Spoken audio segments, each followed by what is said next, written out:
এখানে টক্করের কথা একদম বলবেন না।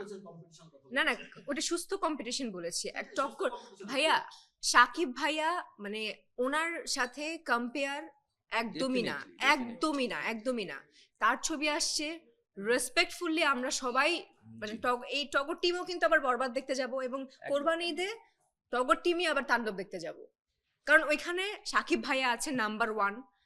আমার খুব খুব আমার না, সবার সবার খুব খুব পছন্দের ডিরেক্টর রাহেন রাফি আছে। সো মানে কেন না, আমার কাছে মনে হয় আমরা টগর টিম যেরকম ভাবে আপনাদের সবার সিনেমা দেখছি, আপনারাও প্লিজ আমাদের সিনেমা দেখতে আসুন। এভাবেই আসলে আমরা সুস্থভাবে প্রতিযোগিতাটা করি। ভাইয়া যেটা বললো রেষারেষি, আমরা আসলে কোনো রেষারেষির মধ্যে যেতে চাই না। যেমন একজন আমি আমার মানে হিরোইন, যেহেতু হিরোইনের কথাই বলি, একজন হিরোইনের ব্যাপারে নেগেটিভ কোনো কিছু হলে আরেকজন হিরোইনের ফ্যান বেজ ঝাঁপিয়ে পড়ে। সো এই ঝাপাঝাপি রেষারেষির মধ্যে না গিয়ে একদম সুন্দর বন্ধুসুলভ ব্যাপার, মানে বন্ধুসুলভ আচরণ করে যদি আমরা এগিয়ে যেতে পারি না, আমাদের ইন্ডাস্ট্রি আসলে আর পেছনে তাকিয়ে থাকতে হবে না, যে একটু পেছনে দেখি তো কি হয়েছে, এটা মানে থাকতে হবে না, সামনের দিকে আমাদের লক্ষ্য থাকবে। সো এই রেষারেষিটা বাদ দিয়ে আমরা চাই যে সবাই সবার সিনেমা দেখি এবং ইন্ডাস্ট্রিটাকে বড় করি। শুধু যে জঙ্গলি দেখছি তা কিন্তু না, জঙ্গলির পরে বরবাদ দেখবো, বরবাদের পর দাগি দেখবো, দাগি দেখার পরে জিন 3 দেখবো, সব একসাথে দেখবো। তো শুরুটা করলাম জঙ্গলি দিয়ে। হ্যাঁ, চক্কর দেখবো, চক্কর দিয়ে চেষ্টা করবো চক্কর দিয়ে, যাতে চক্কর চক্কর, হ্যাঁ অন্তরাত্মাও দেখবো, যেই যেই ছবি আছে সব ছবি দেখবো। আমরা টগর টিম যেহেতু কাজ শেষ করে ফেলেছি অলমোস্ট, আমাদের কয়েকটা গান বাকি টগরের। তো আচ্ছা সময়, আচ্ছা এটা ওয়ান কাইন্ড অফ প্রমোশনও বলা যায়। আর আমরা চিন্তা করছিলাম যে একা একা দেখবো, আমি একা দেখলাম কিংবা তারা একা দেখলো, সে একা দেখলো, একা না দেখে আসলে যেহেতু একটা কাজ করছি, টগর সিনেমা করছি, অলমোস্ট শেষ, আমাদের 2-3টা গান বাকি।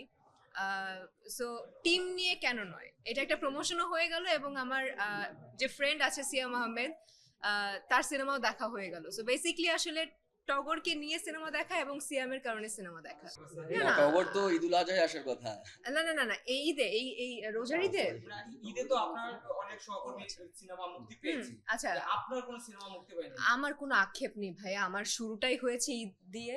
সো আমার কোনো আক্ষেপ এখানে নেই, কারণ যেন তেন একটা কাজ নিয়ে যদি ঈদে আসি তাহলে ওটার মানে নাম আরো খারাপ হবে। সো নাম খারাপ না করে আসলে ভালো কাজ নিয়ে 2-3 বছর পরে ঈদে আসি না, কারণ ঈদ হচ্ছে একটা বড় ফেস্টিভ। সো এই ঈদে আসা মানে অনেক বড় একটা ব্যাপার, অনেক বড় একটা প্রেশার।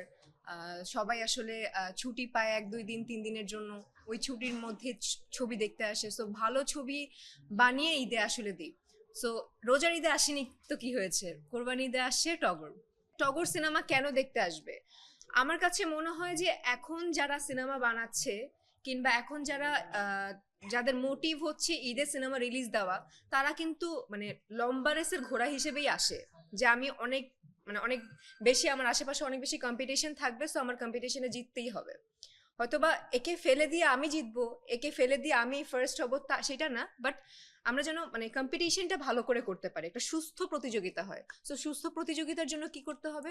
একটা সুন্দর গল্প নিতে হবে, সুন্দর ক্যারেক্টার, যারা আসলে আর্টিস্ট যারা ভালো ভালো আছে তাদেরকে নিয়ে কাজ করতে হবে। আর কি করতে হবে? লোকেশন ঠিকঠাক রাখতে হবে যাতে আই সুদিং ব্যাপারটা থাকে। সো প্রত্যেকটা জিনিস, লোকেশন, আর্টিস্ট, স্টোরি, সং, বিশেষ করে আমি সং এর কথা বলবো, মাইন্ড ব্লোয়িং, মাই গড, আমি নিজেই পাগল হয়ে গেছি। আমার কাছে মনে হচ্ছে যে কখন আপনারা শুনবেন। তো সবকিছু টগরের মধ্যে আছে, এর জন্য টগর দেখতে আসবে। আমি সবসময় আশাবাদী, আমি প্রত্যেকটা কাজ নিয়ে আশাবাদী, আমি প্রত্যেকটা আমার কাজ কিংবা অন্যদের যাদের যাদের কাজ আছে সবার কাজ নিয়ে আশাবাদী। এবং একটা মানে একটা দিক খারাপ লাগে, একটা দিক ভালো লাগে। ভালো লাগারটা আগে বলি, সেটা হচ্ছে এতগুলো সিনেমা রিলিজ পাচ্ছে, সবাই একটা একটা করে দেখছে।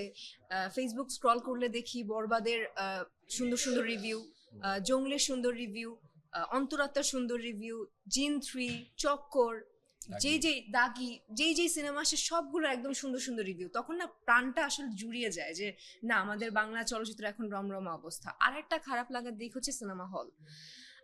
আমি আসলে সিনেমা হল মালিকদের মানে রিকোয়েস্ট করব যে আমাদের এখন সুন্দর সুন্দর সিনেমা আসছে, প্লিজ আপনারা সিনেমা হল বাড়ান। আগে যেরকম অনেকগুলো সিনেমা হল ছিল, এখন আসলে খুবই কম। সো আমরা ভালো ভালো সিনেমা আপনাদেরকে দিচ্ছি, অবশ্যই আপনারা লাভবান হবেন এবং আমাদের যে সিনেমা ইন্ডাস্ট্রি আরো অনেক প্রসারিত হবে। সো হল মালিকদের দৃষ্টি আকর্ষণ করে এই কথাটাই আসলে বলতে চাই।